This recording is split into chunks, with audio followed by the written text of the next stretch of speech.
On this field in Runnymede, 800 years ago, the Magna Carta was signed, where the barons forced the then king, King John, to sign a document to ensure that the king and his arbitrary rule cannot ensure any longer.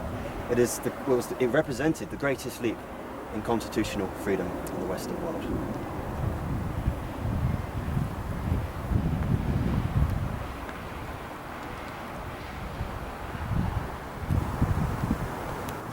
This memorial, raised by the American Bar Association in 1957, serves as a fitting reminder to the events that happened that day, and how closely and how personal our American cousins and the Anglosphere nations value their shared patrimony, their shared freedoms.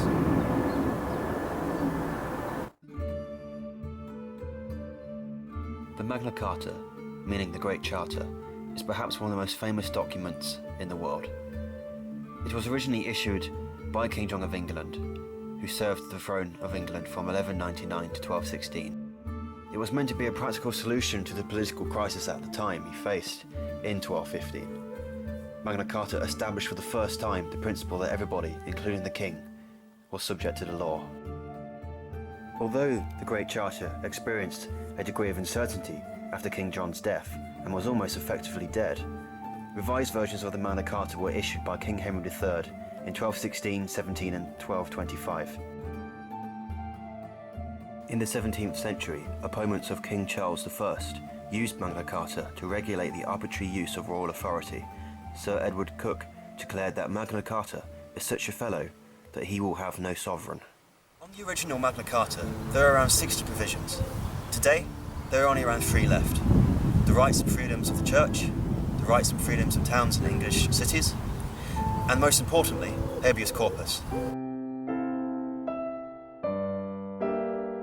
Although the Magna Carta's standing power has withered throughout the years, its cultural and political significance is huge.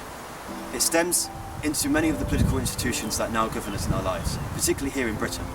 The idea that the government can't do as it wishes, it can't rule arbitrarily, unless it answers towards we, the people, has been one of the cornerstones of freedom and democracy in the Western world. During the American Revolutionary War, the founding principles of the Magna Carta were echoed through the American rebels. Over time, many of the Magna Carta's core principles have been echoed, such as in the United States Bill of Rights in 1791, and in many other constitutional documents around the world, such as the European Convention of Human Rights in 1950.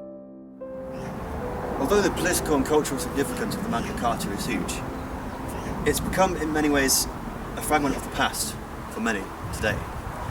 Government has become bigger, encroaching into people's lives, and supranational institutions have become a dominant part of our lives.